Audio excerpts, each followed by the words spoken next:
P joins the Liberal Party, bringing Carney within 1 seat from a majority government. Who said you needed an election? My name is Nico Lagan, and I'm too conservative for the conservatives. My co-host Rob Ambrose, not woke enough for the liberals. We are the political orphans. What did I say? I predicted this, a month and a half ago when D'Entremont left and joined the liberals. I called it. How long before another one does it? And now Carney is within 1 seat from a majority. No need for an election. Called it and it happened. It's fucking bullshit. Yeah, that's crazy. That's wild, man. I don't know. To me, this should be an obvious take. Like, regardless of, like, again, yeah, I get it. Crossing the floor has a long history in the parliamentary system, but there's something wrong when you get a majority that way. When you're going after the other side to get a majority, because if the Canadian people wanted the Liberals to have a majority, they would have given him one at the elections we had a few months ago. I couldn't agree more. Let's jump right into it, because I have a couple of videos to show here already, because this story is massive, right? Everybody's talking about it. It's breaking everywhere. Sure. This was not going to be the topic of the show, but we have to talk about this. So CBC already released this, so let's listen to what CBC had to say about this. Another member of the Conservative Party has crossed the floor to join the Liberal caucus. We have a statement from Member of Parliament Michael Maw, issued by the Liberal Party on his behalf. He is the Member of Parliament for Markham Unionville, one of the key Greater Toronto area seats that the Conservatives won in the last election. And the quote says, "After listening carefully to the people of Markham Unionville in recent weeks and reflecting with my family on the direction of our country, I have informed the Speaker and the Leader of the Opposition that I will be joining Prime Minister Mark Carney in the government caucus. This is a time for unity and decisive action for Canada's future. I came to Canada at 12 years old as the youngest of 7, quickly learning the importance of hard work and resilience. Those values, building up others, delivering results, and choosing a path that creates opportunity, have guided me throughout my career in business and now as a Member of Parliament. In that spirit, I've concluded that Prime Minister Mark Carney is offering the steady, practical approach we need to deliver on the priorities I hear every day while door knocking in Markham Unionville. This includes making life more affordable, growing a strong Canadian economy, strengthening community safety, and creating real opportunities for young people and families who are working hard to build their Canadian dream. I always like to help people to focus on solutions, not division. I look forward to working with Prime Minister Carney to make sure that Markham Unionville and all of Canada can move forward with confidence and build a stronger, safer, and more prosperous future." So this is from Michael Maw, Conservative. So there you have it. This is what CBC had to say about it. Before we address and we give our opinions, I want to show another video from Michael Maw that dates to October 27th, 2025. So this is a month and a half old. And here's what he had to say about the Liberal Party. Committee to improve Bill C-3 are being undone by my post-nationalist colleagues across the aisle. They don't believe in Canada because they don't believe in our borders. They believe in a two-tier immigration system where citizenship by naturalization within our borders has harder requirements. So I guess he doesn't believe in borders now either. By descent outside of our borders. They believe in distributing the privileges of Canadian citizenship abroad while offloading the cost and duties of citizenship to those who live coast to coast to coast. They believe that Canadians of convenience should be able to wear the Team Canada jersey without even putting time on our ice. People who want to be in the team photo without being a team player. Bro, that's pretty fucking strong. No, but saying that they need immigrants shouldn't be allowed to have all the Canadians' privilege because they haven't played on the team. Motherfucker, please. You literally just left the team you were elected to represent. Well, I mean, I think that little clip clearly shows that none of this is based on any personal convictions, or they just get it's just power brokerage. They got offered a deal and they took it. And it doesn't matter if it's good for Canada. Doesn't matter. This if is the where Canadian you and people I want it. disagree.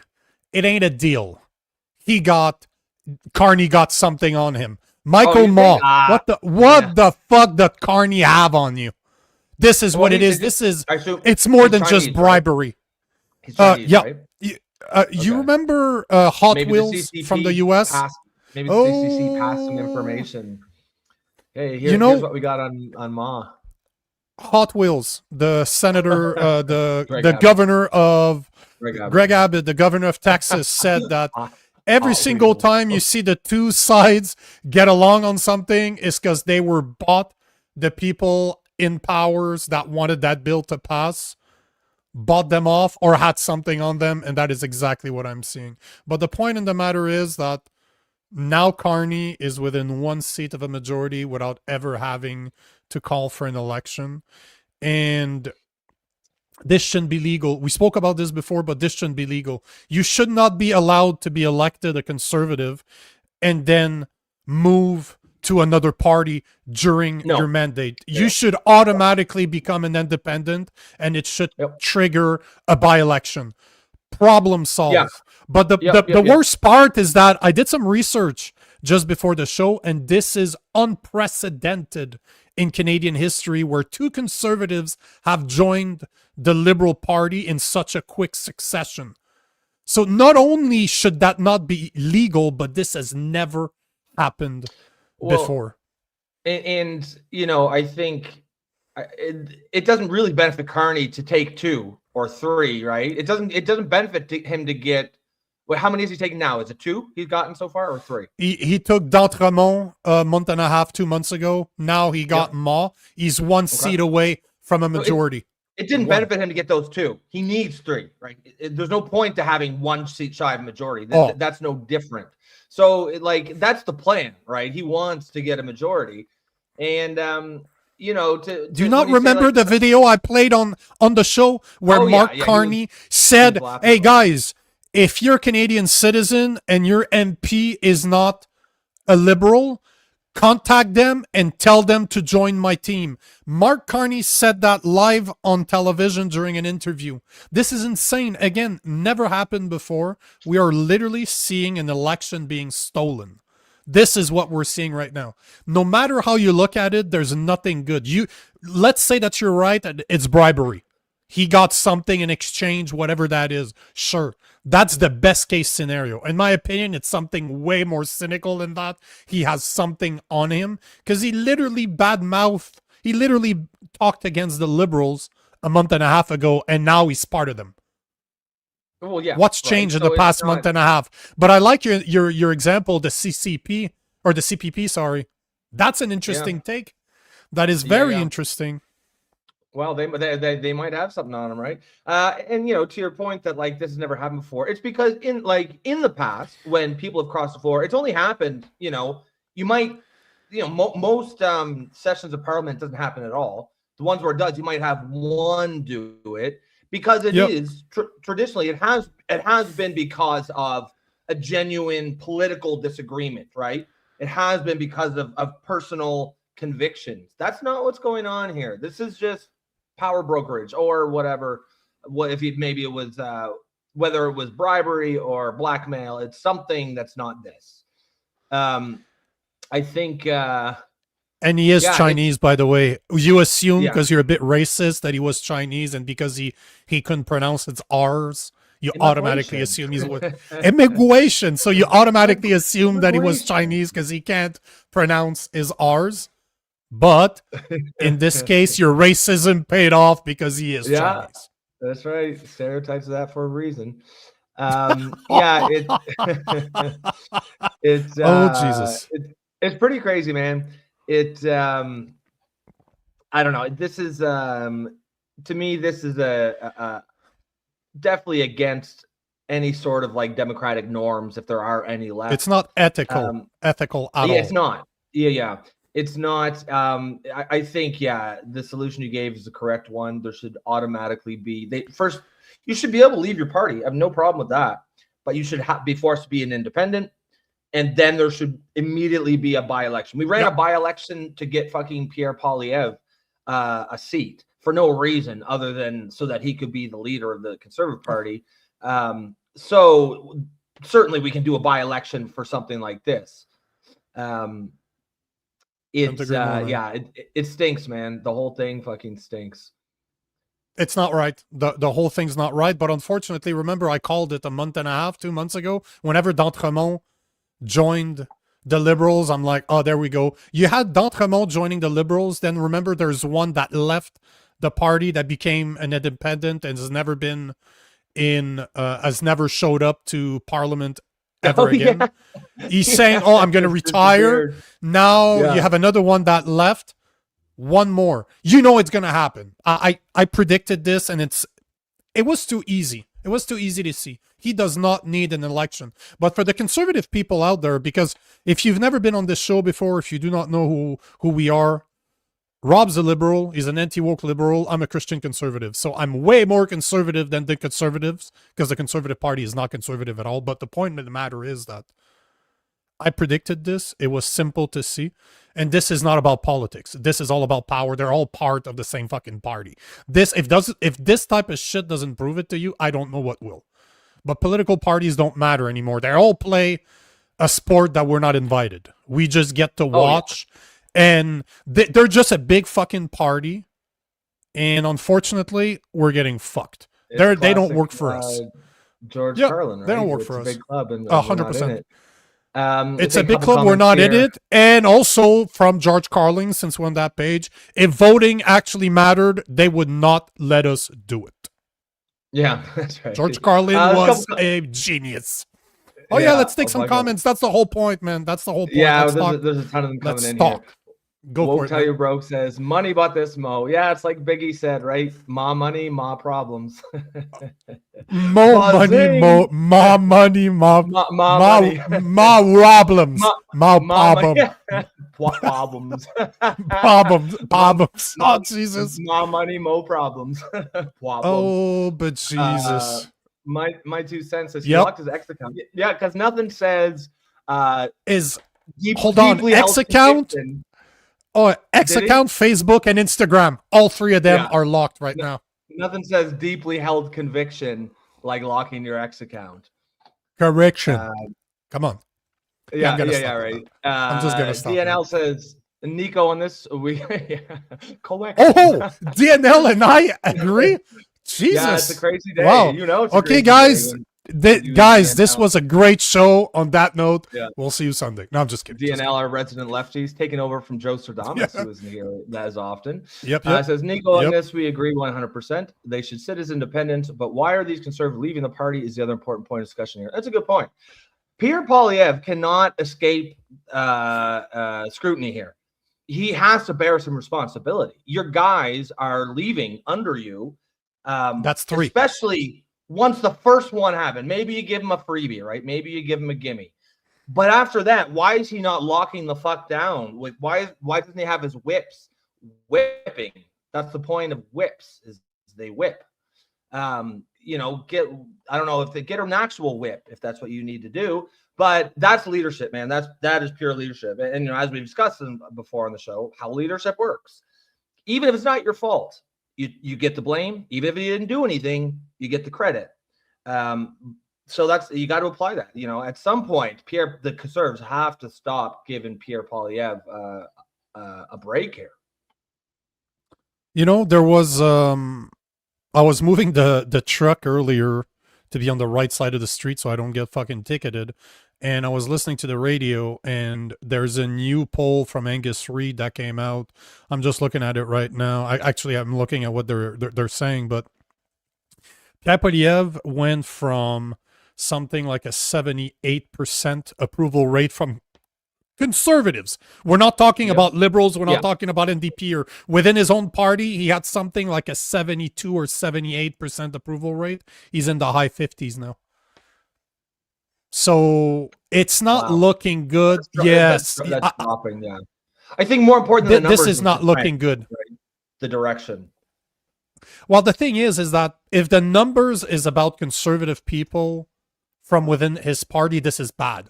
This is bad for him because he will have. Don't forget, guys, he does have a review vote like he has a leadership review in January.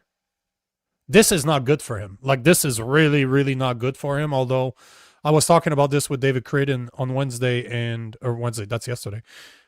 Who knows who is there to replace him? Really.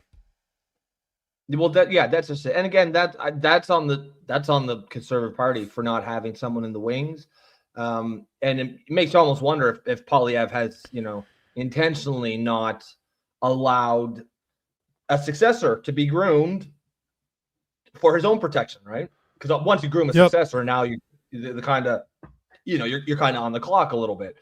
But yeah, the Conservative Party is a mess. Something's gone wrong if you're losing like 3 people so far. It's gonna be 4 soon. I think they're gonna 100%. I just want to stand corrected. It wasn't from the high 70s. It was from the high 60s. So the decline in Pierre Poilievre's number, in particularly notable amongst 2025 Conservative voters, with support slipping from 68% in August to 58% by December 2025. So he lost 10% of his voting intentions within his party. This is not good. Like 10% in August to December. So you're talking 4 months, just over 4 months. That does not look good for him. I'm very curious to see how he's going to explain this one. I want to take this one right here. Woke till you're broke. We want an election. You're not going to get one. They don't need one anymore. No, not with this. The Liberals have 1 seat. I've said this before. And this Pierre Poilievre shot the bed. Pierre Poilievre had the opportunity to trigger an election on November 7th. He could have backed the block amendments to the budget that the NDP supported, that the Greens supported. Instead of voting with the bloc, NDP and the Green against the Liberal budget, he voted for it. He voted for the Liberal budget. If right now the Liberals are still in power, it's because of Pierre Poilievre. There's one guy to miss, and there's one guy to actually accuse. It's his responsibility. At the end of the day, if there's one person that holds responsibility for the Liberals still being in power, it's Pierre Poilievre, because he had the power to trigger an election. But he decided to ask for how did he call it? He asked for an affordable budget instead of an expensive election. Yeah. Oh, costly election. Sorry. He wanted an affordable budget instead of a costly election. So only one person to blame. It is Pierre Poilievre, because he could have dropped this fucking government on November 7th. He chose not to. That is his own fucking fault. And this hopefully starts to open the eyes of the Conservative people in Canada like me that were disillusioned by thinking that parties mattered. But what George Carlin said, if voting actually did something, we wouldn't be allowed to do it. If this doesn't prove to you guys, Pierre Poilievre not wanting an election, and now you have 2 of his own party that left for the Liberals, you have 1 that quit, you're 1 away from a majority, something that has never happened in Canadian history. But this is where we're at right now. Carney's 10 months in, elected on a minority government. He's going to get his majority government. And don't forget, guys, Bill C2, C8, C9, C12, C16, then the new Bill C63. He will no longer need help from any other party. He will be able to pass all the fucking censorship and surveillance bills he wants. And you can blame Pierre Poilievre for this one, because it is 100% on him. Because not only by triggering an election would have prevented what's going on right now, or at least given a chance for Canadians, if you believe that elections actually matter, but let's say that you do, would have given a chance for Canadians to vote in bigger numbers for the Conservatives, but it would have also killed all of those bills. That's the only thing I see good from that election, is that it would have killed Bill C2, C8, C9, C12, C16, and potentially the new Bill C63, or it wouldn't have been tabled at all. So it's not looking good for Canadians when it comes to our freedom of speech, to our freedoms as a whole. So not looking good. Derek Sittler agrees with you. He says this all goes back to PP not killing the budget. And 100%. We gave analysis at the time, and for me, the calculation was simple. It was, yeah, for sure. Because remember, the thinking was, well, the polls aren't looking so good. He probably doesn't want a liberal majority to win the election, which is why the liberals wanted the election, because this was back when they were still four seats away from a majority, and the polls were looking good. And I think they won election because they thought they'd win a majority. And the argument was, yeah, okay, that's a possibility. They might win a majority, but if you don't trigger an election, then there's 100% chance that they get one, right? Because they're going to do it this way. They're going to steal enough conservatives to get them to cross the floor, and that's literally exactly what is happening. They're one away, and it is absolutely like they're going to get it for sure. Yep. Because now they have a 100%. real vested interest in now that they're only one away. So they're going to step up their efforts. They're going to, whatever methods they're doing to get these people, they're going to ramp those up aggressively. They'll get it. And of course, there becomes a point where, one guy crossing the floor, okay, it happens. 2, starts to be a disaster. 3, now it's a trend, right? It's not that hard to be the 4th guy to cross the floor. And this is where it falls squarely on Poilievre, because you had a chance to stop this back when it was a trickle. Now the dam is broke and there's nothing you can do. And, there's a review coming up. Woke to Your Broke says he's going to lose his position. Yeah, there's that review coming up in January. And I was thinking he was probably pretty safe because why would you go to all this trouble, get this seat out in Battle Creek or Crow's Foot or whatever the fuck it is, only to get rid of him in January. But now, I mean, with this, I could see it. I could see him losing that seat. The problem is that no matter how you look at it, the Conservative Party is fucked, and the Liberals have the power that they wanted. No matter how you look at it, it doesn't matter. Pierre Poilievre is not a leader. He's terrible leader. He's not a conservative. He doesn't have any type of courage whatsoever. He doesn't have the balls to address the real problems. And look what happens. No matter how you look at it, let's say that you're not a conspiracy theorist the way that I am, and that you don't think that D'Entremont and Ma now, that Carney had something on them. Okay, cool. Let's say that I'm wrong. Awesome. Let's say that they really left because they don't like Pierre Poilievre, that Pierre Poilievre is not a good leader. Let's say that that's the real reason. That's the best case scenario, by the way. He's the fault. He's the problem. No matter how you look at it, Pierre Poilievre needs to be blamed for that. He cannot get a hold of his own party. He's not able to control his own party, and he didn't have the balls to vote against the budget when he had the perfect opportunity to do it because it was not politically safe for him. Because David Creighton said something yesterday that I agree with him, is that in his head, Mark Carney is going to become, not Mark Carney, sorry. In his head, Pierre Poilievre sees himself as PM, as the Prime Minister of Canada. He doesn't care that it takes another 4 years. He doesn't care that Canadians have to suffer for another 3 to 4 years if that's the time that it takes for him to become Prime Minister. And it seems to me that it's all that matters to him. In the same way as Danielle Smith, when she signed that fucking MOU 2 weeks ago, pretty much affirmed that she's a federalist. Why would she do that? Because it turns out that she might have her eyes on being Prime Minister of Canada. And that's what some sources are saying. I cannot confirm that this is true, but it's fucking logical if you think about it. That's the reason why she did it, because it wasn't in the best interest of Alberta. So our politicians are doing what they do best, politicking.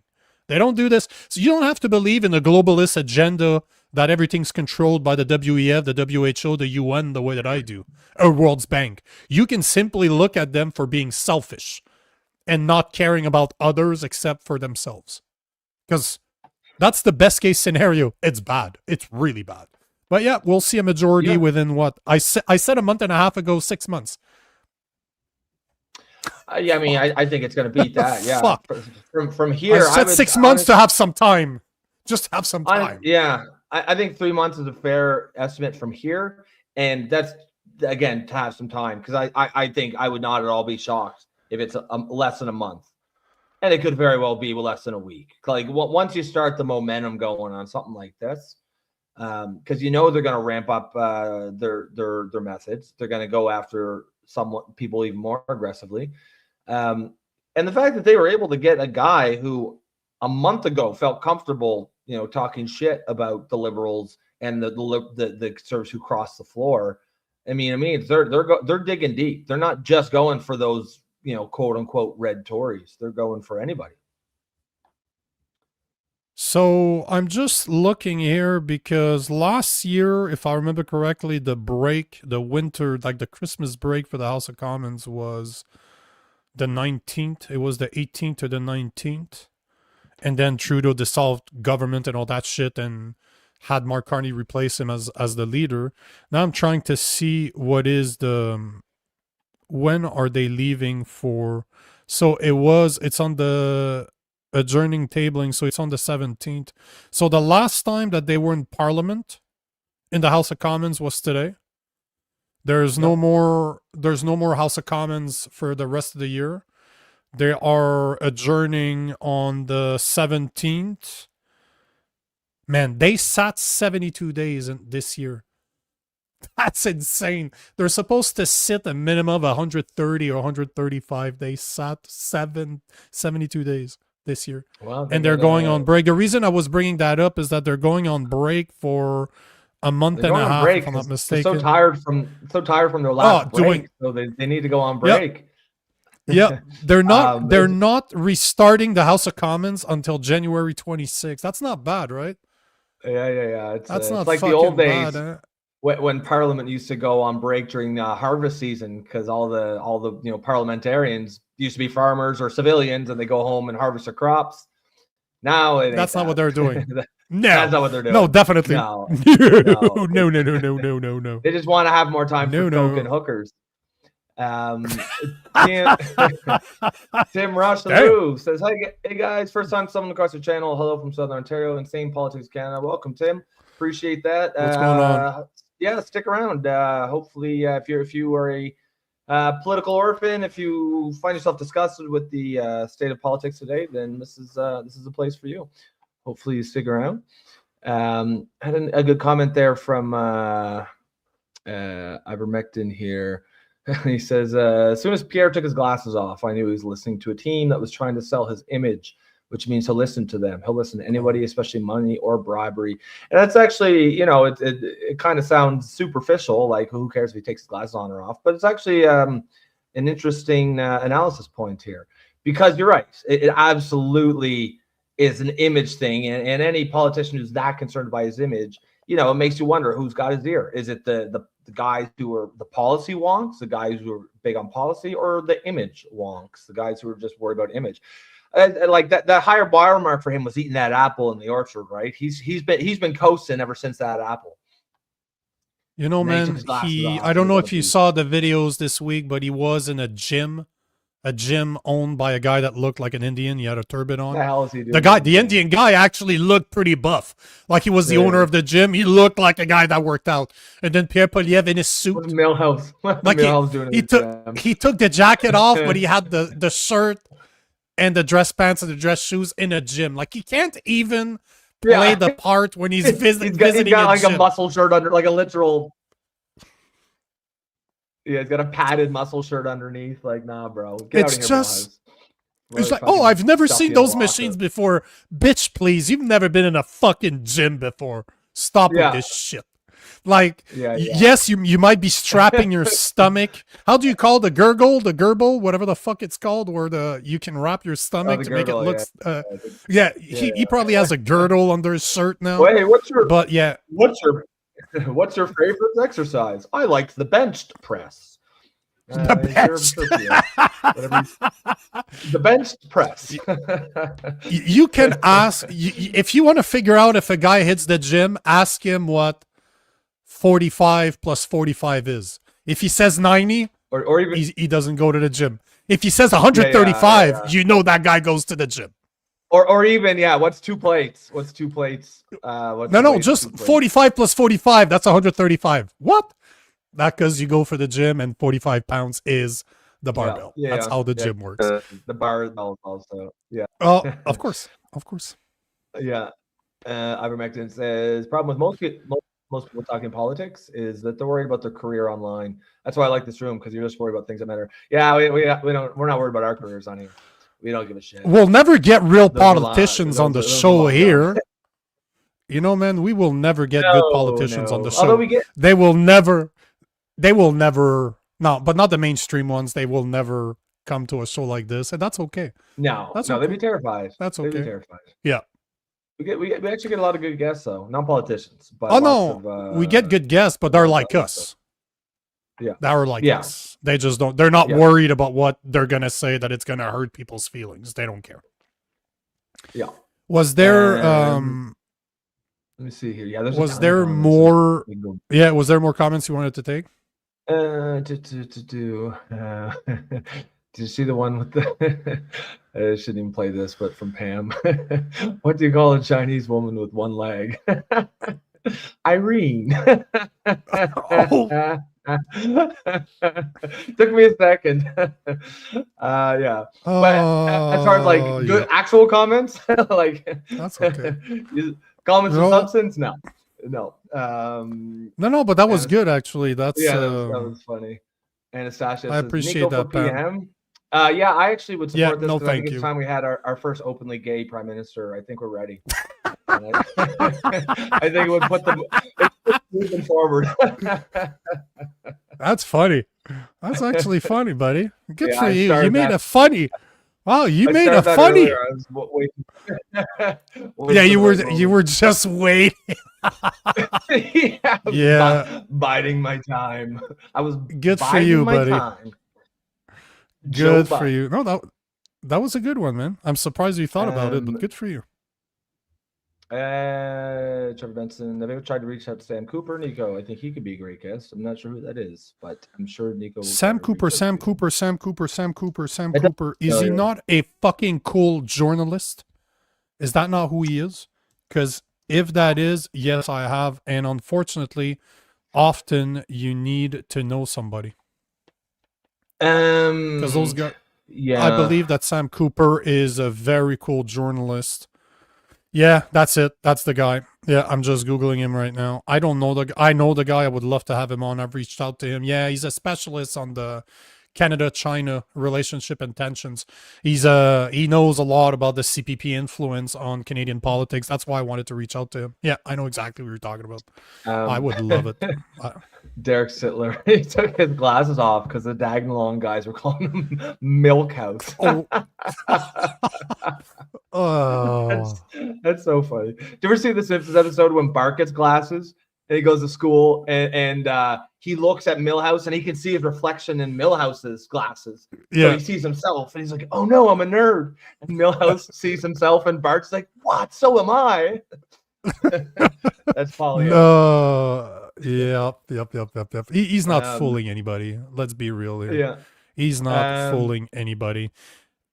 If you don't have any other ones you want to take, cool. Yep. So because there's another topic I wanted to talk about today that was supposed to be the main topic of the day, but this was breaking and we've been going at it for 35 minutes, so we made a good that was the right choice. I want to talk about the sponsor for today's episode of The Political Orphan is sponsored by Gabble, the world's first live video debate app on the market.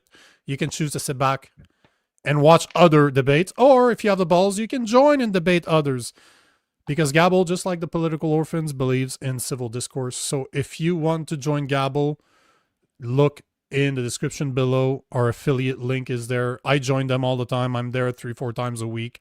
Love to debate people, and surprisingly, people are polite.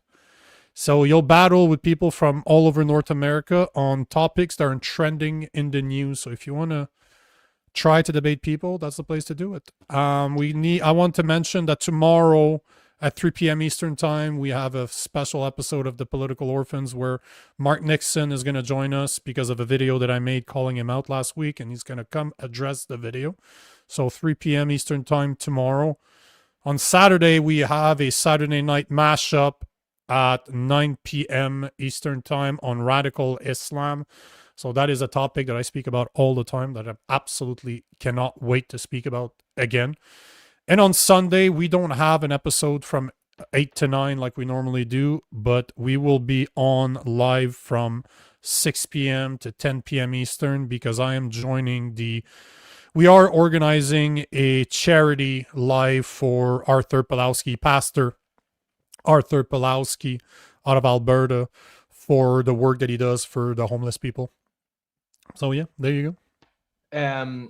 Also, just before we do move on the topic, quick comment here from Ivan Mickman. He says, I appreciate you guys keep it so interactive here. I just want to take that just in case you are a new listener, a new viewer, if you just stumbled across today. That's how we roll here. That's what the show's all about. We're not just a couple of yahoos sitting in their home studios shooting the shit. We are that, but we're also we're engaging with the audience. We're taking comments. So get those questions out there. If you agree with us, if you disagree with us, if you think we look like a butt plug, throw it in the comments, and we might actually take it. And I didn't just make that up. Someone did call me a butt plug the other day, and we took that comment. So yeah, that's how we roll here. Throw the comments in there. The show is intended to be interactive, yeah, that's how it's one of the best ways you can support the show. Is just by watching and commenting. If you want to become a member, is another way you can support the show. Help build the community. You can do that through YouTube for the low price of $2.99 per month. You can also buy us a coffee in the top right-hand corner of your screen. Yes, sir. So here is the main topic I wanted to talk about today. Canada signed this needs to be absolutely everywhere. Because, I talk about digital ID, I talk about conspiracy theorists or conspiracy theories all the time. And yet again, it seems that one of my conspiracy theories is coming true. So it was announced that Canada signed a deal with the EU to make digital IDs interoperable across borders. So it's official. Our government is working with the EU. They met with the G7 on Monday, and they're announcing that we will be building a cross-border digital ID framework based on AI technology. What the fuck have I been saying? That AI enables digital IDs? But wait till we have a video here. We're going to show the video. Then I found an article that's been talking about this. That's all they specialize. It's by a company called biometricupdate.com is the name of the website. And they're big fervent of digital IDs. But there's a couple of things that they talk about in there that is absolutely scary. That kind of confirms what I've been talking about. So here's a 3-minute video from Evan Solomon. That is our AI minister, when he was at the G7 speaking about digital IDs on Monday. These memoranda of understanding are focused on what really counts for Canadians and for Europeans. First and foremost, trust, confidence, and building a better life for all of our citizens. And the first MOU deepens our bilateral cooperation on AI, standards, regulation, skills, and adoption. And the aim is for Canada and the EU to reaffirm the economic benefits of AI and build on them in a responsible manner, to help businesses adopt AI more quickly in order to create better jobs, serve our citizens better, and minimize any downside risk. At this historic moment, I would say Canada is very proud not only to work with the EU and our G7 partners, also to develop the AI adoption blueprint that helps SMEs adopt AI with confidence and drive the next wave of growth and prosperity. And that will be one of the big takeaways from this G7. Now, the second MOU that we just signed That's the one. outlines our intent to work together on digital credentials and trust services. See how he didn't call it digital IDs? Digital credentials. Yes, yeah. Guys, it's not digital ID, it's digital credentials. It's not the same. And it's all about trust, because you trust the government, right? Right? Yeah, Guys, yeah. right? Of course. You trust the government, right? and trust services. And Hannah and I both agreed the bottom line in all this is that people will not only use these tools, they'll only use these tools if they trust them. Trust is the precursor to adoption and diffusion. Citizens need to know that their privacy is safe. Citizens need to know that their personal information is safe. And when we align our AI standards, Canadian and European companies can compete more effectively globally. And when we collaborate our approaches to digital credentials, we make cross-border interactions easier. Today, we discussed how Canada and the EU can interconnect our. So we don't need to listen to her. We get the idea. First and foremost, let's say this: an MOU is a memorandum of understanding, and it is not legally binding, just like the one that the Liberals have signed with Alberta. But it does show intentions, right? As much as it's not legally binding, you still see what they're working on, because they are working on this. The deal that they signed might not be legally binding, but they have been. Canada, as when I say they, I'm talking about Canada.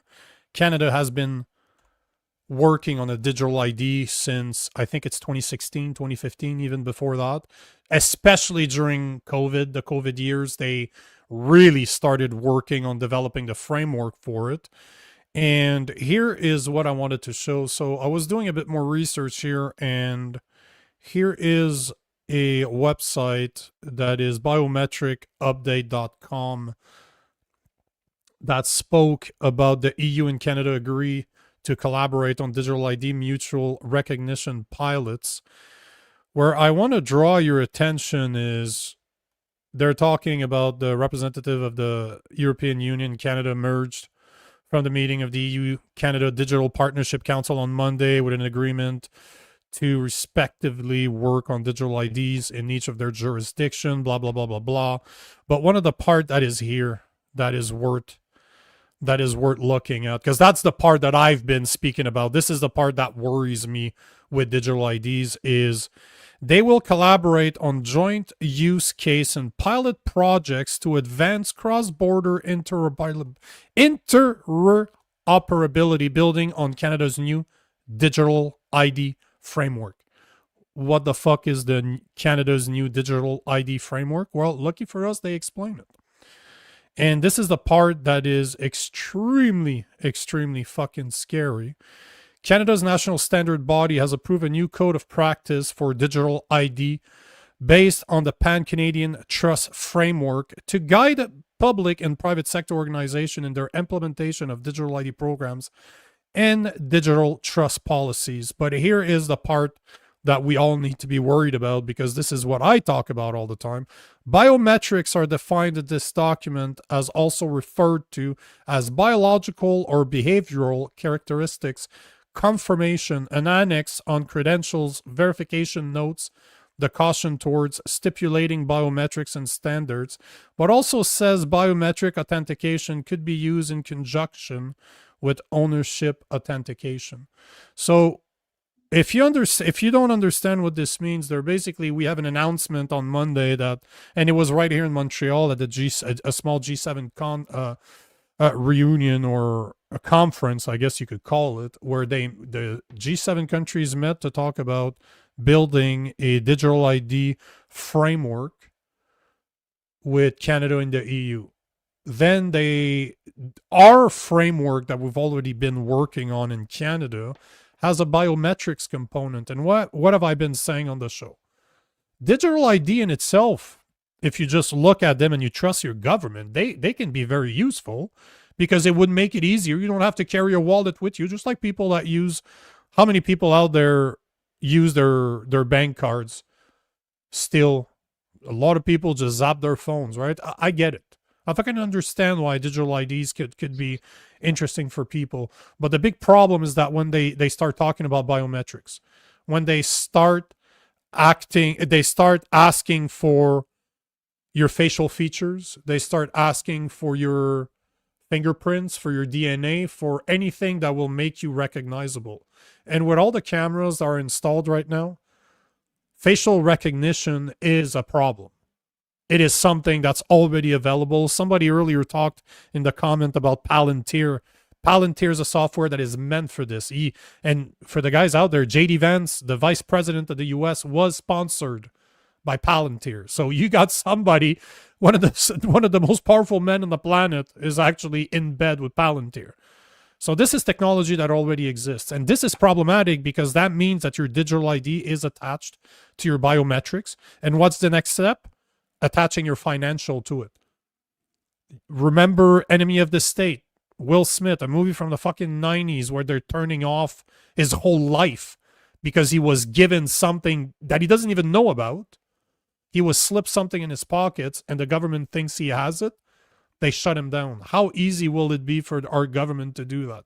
What's the movie with Tom Cruise where they work with three human beings that can predict the future? Report? Yeah, Minority Report. So not that part, like don't forget about the minority part, like the predicting the future part. But if you remember technology that was in there, the facial recognition was absolutely everywhere. And he had to change his eyeballs in order to be able to just walk in public. So, man, the technology is there. I come from the tech world. We talked about facial recognition 10, 15 years ago in stores, in expensive stores. I was just talking about this week, remember? And now they're talking about implementing this. And what did Starmer said in the UK? By the end of his term, digital ID will be required if you want to work. Like this, we are headed, to me, digital IDs is the line in the sand. If we accept digital IDs, we're fucked. We are literally giving the power to a few to control the many through AI. AI technology is enabling this, and it's no coincidence that even Solomon is the minister of AI, and he's the one talking about digital IDs, because you need AI in order to be able to implement the biometrics, the financials, and attach it to a digital ID. You need that in order to be able to make sense of all that data. There's a good reason why he's the one talking about. He's a fucking, who did he work for? CTV? He's a fucking broadcaster. And that guy's the minister of AI. Like he was CTV or CBC, I can't remember which one, but he was mainstream broadcaster. That guy has no fucking idea about technology, and he's the AI minister. Really. Yeah. I mean, I think I'm for me, it's not quite as like line in the sand, but I'm definitely skeptical of digital ID. I remember when it first came. Pretty much first time I heard about it really was on this show, probably back almost a year ago when we first started. And my take, I didn't really think of it. To me, it was just like, oh, okay, well, sure, yeah, of course we'd have digital ID at some point as we modernize technology. I've listened to the arguments, and I do find them persuasive enough to make me skeptical of it. One thing that's really made me skeptical of it is the fact I'm especially what's going on in the last couple of years. Anytime I see all the governments across the West doing a thing at the exact same time, I become very skeptical of it. It started back with immigration back in 2020. And then, some of the COVID stuff. It's just when something's coordinated like that, it makes me wonder, okay, what's the real reason for this? Why? And that's sort of where my skepticism lies. I would say I'm opposed to it now. Probably not as strongly as you, because I could be convinced if I saw persuasive evidence to the contrary, but I haven't seen that yet. At the end of the day, man, it's just like communism. Is the idea great? Sure. If you consider human nature, communism doesn't work. There's a good reason why communism is responsible for over 100 million deaths in the 20th century. Because it does not work. You centralize that type of power to just a few that they're in control of everything. Guess what? It doesn't take much time before they start censoring people they don't like, because they have the power to do so. And this is no different. What was the country? It wasn't Thailand. Was it Vietnam? I'm going to check right now. Wasn't it Vietnam that 80 million people got debanked because they refused to take the digital ID? This was just a few months ago. Remember what happened during COVID with the Freedom Truckers? Might have been Thailand. No, it wasn't Thailand. It wasn't Thailand, but it was a country right next to Thailand. So it was either Cambodia, Vietnam. It was one of those two countries, if I remember correctly, but it was one right next to Thailand. But just look at what they did during the Freedom Convoy. They froze people's bank account Vietnam, because Vietnam shut down yeah. See, 80% so of it accounts. so it was Vietnam. So there you go. So you got Vietnamese, 80 million Vietnamese that got debanked for not accepting the digital ID. You got people right here in Canada during the That's crazy. not during the lockdown, but during the convoy. You got people that donated money to the convoy that got their bank account frozen. So you don't need to go far to understand that it happens here. The GCCF, the Justice Center for Constitutional Freedoms, have brought the government to court, and they helped win and prove that the government used the Emergency Act unconstitutionally. So this is not something that is far-fetched, that never happened before, that you only see in movies. This is a reality that we have had right here. Remember, 2 weeks to flatten the curve to you need a vaccination passport to go to the fucking restaurant. This is 2 years, 3 years ago, man. It's not that long ago. And we're acting like this shit has never happened. It has happened right here. And now you're telling Ivan Solomon, a fucking broadcaster, is the AI minister that is talking about building the framework for a EU-Canada digital ID. If that does not fucking scare you, wake the fuck up. This ain't good, man. This is not fucking good. In a world where Canada, I was looking again today, 1 out of 4 Canadian is food insecure. 1 out of 4 Canadians right now is not sure how he's going to afford all of his meals. 1 out of 4, that's 25%. And our government is busy passing C2, C8, C9, C12, C16, and UC63. They're busy putting in place the framework for digital IDs when Canadians can't eat, when the food banks in Canada cannot provide enough food for the people that are asking for it. And their main concern is free speech. You know, you remember Bill C8? We went through Bill C8. We did a deep dive with John Carpe from the Justice Center for Constitutional Freedom. Remember how it gave Mélanie Joly the power to de-internet someone. Anybody that they see that they don't like, they would now have the power to ask your internet service provider to cut your internet. But if you remember, that bill was about telecommunications. It was about putting in place the framework to secure the government servers. And that is why. It is the framework that digital IDs need, that AI needs. All those bills, how many times have I said that all those bills are one big fuck you bill that they split in many so that we don't ask too many questions? But Bill C8 is directly needed in order to implement the AI that we need to implement digital ID, to attach biometrics. It's not a fucking coincidence that our medical records are now electronically available. Because guess where they're going to get your biometrics from? You think they're going to ask you, would you please give us your biometrics? They don't need you. They don't need you to approve. They have them already. And for all the people out there that gave their DNA to, what was the company? Ancestry. 23andMe. Do you know that that company went bankrupt and private corporations Yeah. bought all of them? And what were you saying yesterday about VPNs? What is the nicest front for a government operation?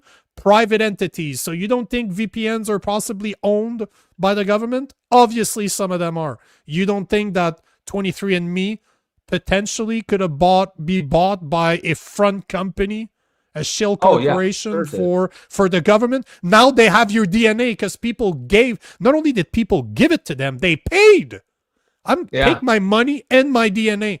Yes, you were protected. If that company kept it, you were protected. They were not allowed legally to give it away. But in bankruptcy, why do you think they're buying those companies? Not because they want to offer that service. They don't give a fuck about that service. What they want is your DNA. That was a hot. They basically did an auction for that company and the only asset that company has is that data set. the only value. 100%. And Yep. yeah, it's pretty, yeah. And once they all the agreements that they signed with you, that's all null and void once they sell your data. Whoever buys it, whatever Exactly. private equity firm or government entity, they're not bound by those agreements. They can do whatever they want with them. Nope. 100%. You're absolutely right. Guys, by the way, if it's your first time here, make sure to like, make sure to comment. That's the whole point why we do it live. We could literally just do it, Rob and I, and just talk and then post it as is, but we do it live because we want to hear from you guys. So make sure to join the comment section. And if you like what we do, subscribe. Make sure to hit that subscribe button. Make sure to hit that little bell. We go live Sunday to Thursday, 8 p.m. Eastern time. We have a show at 3 p.m., a special show tomorrow at 3 p.m. I often do mashups on Saturday nights. We're always recording content. So make sure to like, make sure to comment, make sure to subscribe. We want to hear from you. And there's one more topic I wanted to talk about because it all interconnects, and somebody brought it up. I think it was Guido yesterday that actually talked about this. So I figured the Australian law. Yes, sir. Because how does that not all connect with digital IDs? Because this is what's happening. And you'll see there's a portion of the video that is about the United States. And man, the next video I'm going to show you, and we'll finish on this. We'll take a few minutes to just go through this video. But Australia's social media ban for children under the age of 16 was put in place yesterday. This is something that they've been talking about for months. I had completely forgotten about it, but I've spoken about it on the show here. But it has gone live. This is the reality right now in Australia. Kids and teenagers under the age of 16 can no longer access social media. And as per this video, other countries are interested in what they're doing. Let's watch this video, and then I will reiterate why this is very fucking problematic. Now turning to a story that we first told you about yesterday right here on GMI, as Australia has become the first country in the world to ban social media for kids under the age of 16. And yesterday, kids woke up to all of their social media accounts deleted, and now the world is watching to see how this law plays out, with many hoping to implement similar bans. Sherelle Hubbard has the latest, including the interest here in the United States. Teens, parents, and politicians around the world are eyeing the rollout of the world's first social media ban for children under 16. It says my account is banned and I can no longer log on or use the app at all. What started in Australia is gaining interest in the United States. I think what Australia is doing is what a lot of the world is starting to step into, is say, well, the ills of social media, there's a lot of good things about social media, but the ills of social media are enough that something has to be done beyond just leaving it to Meta and the platforms themselves. Facebook, Threads, X, Snapchat, Kik, Twitch, TikTok, Instagram, Reddit, and YouTube order to block children or face millions in fines. While the companies have been critical of the ban, many parents and lawmakers in Australia say the new restrictions will make kids safer. Wanted to keep them away and give them a reprieve from the persuasive and pervasive design features that are designed to keep us all hooked. Some of the U.S. are now pushing for Washington lawmakers to follow Australia's lead. This is the next frontier we have to do to protect our kids. And either you're going to leave parents alone facing Facebook, Instagram, TikTok, all the other social medias, or you're going to help parents do the job of being a parent. I'm Sherelle Hubbard reporting. I like how that guy at the end says that it's to help parents. Guys, you are responsible for what your kids do. If you don't want them on social media, make sure that they're not on social media. It's really not that hard. There's applications that you can buy and install on all your devices that will prevent them from going online. I have friends that homeschools their children and they're not on social media at all. Zero at all. So it is a choice that you make. The problem with this is that they're always going to sell you the idea that it is for children's protection. But the truth is that in order to prove that you are 16 or older, you will have to provide a piece of ID that is governmental approved in order to prove that you're that age. So that means that every single social media account that you own, in order to access them in Australia, you will need to prove that you are above 18 or 18 or over. That means that in order to prevent the children from being on the app, you are responsible for proving that you are above 16. So every single account that you have will be attached to a government piece of ID. And everything that you do online is now 100% tracked. They can follow you and know exactly who is doing it. This is insane, man. The fact that people are not thinking about this is absolutely insane. Always in the name of safety. Was it Thomas Jefferson that said that those who are ready to exchange liberties for a bit of security deserve neither? This is what we're seeing right now. So guys, this is a problem, but unfortunately, you know that this is going to spread. This is going to come. They're talking about how it should be done in the US. Who knows if that's ever going to happen, at least not right now, but you don't think that's going to happen in the UK? You don't think that's going to happen here in Canada? We have a government that's been tabling censorship and surveillance bills, 5 of them in the past 7 months. I thought they would be able to table another one before the end of the year, but they won't be, because as far as I know, the House of Commons was sitting for the last time today. So they're going to have to wait for the next year. But all to say that will be 5 or 6 censorship/surveillance bill. They're 1 vote away from a majority, so they will not need any other party's approval. So if you still believe that voting matters, it's not even going to matter, because they will be able to do it without anybody else's approval. And that's the next step. Once you are able to censor people online, once you're able to go after them and hold them accountable criminally for hate speech, you don't think that they're going to try to ban social media? Carney has alluded to the fact that he didn't like X.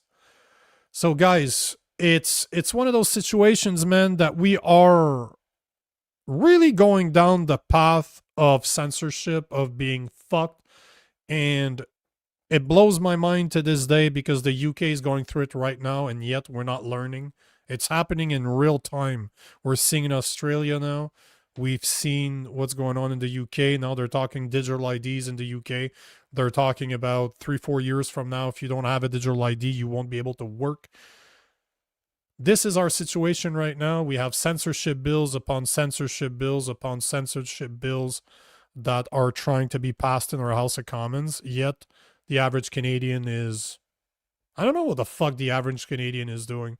But as I said many times, and I'm going to repeat it again, it's going to need to get a lot worse before the average Canadian wakes up. They're going to need to see people getting arrested. And I think it's going to need to get worse before it gets better. And unfortunately, that means that people are going to have to pay the price for the many to wake up. But that is the situation in which we live, and that's the reality. So it looks like Rob's camera is just crashed, and he's not going to be back. So it's good timing, because the show's done. We're 3 minutes over. But all to say, we've seen a lot of new faces today. So thank you for joining the show. Thank you for commenting. Make sure to like. Make sure to subscribe. We want to see you again, but we want to hear what you have to say, because this is the whole point of the show. It really doesn't matter that you're a liberal, that you're a conservative, that you don't know where you fit anymore. It really doesn't matter. At the end of the day, agree with what we say, disagree with what we say. The whole point is to be able to have a civil conversation between people that don't agree. Because this is what we need today, is to be able to speak to one another. And that's exactly what we're doing here. So if you believe in what Rob and I are doing, make sure to subscribe. We are independent. We don't follow any political parties. So we have a sponsor, but we got to tell you, this is not paying the bills by any stretch of the imagination. But if you guys do want to support the work that Rob and I are doing, you can become a member, $2.99 a month. It's less than a nasty Tim Horton coffee. Or if you don't want to give your money to YouTube, I understand it. You can buy us a coffee. The QR code is right there on the right side of your screen. On that note, we are We are having a special live tomorrow, Friday, 3 p.m. Eastern time. We are sitting down with Mark Nixon to talk about the state of the conservative movement or conservatism in Canada. We'll be talking about it tomorrow. And on Saturday, we have a mashup.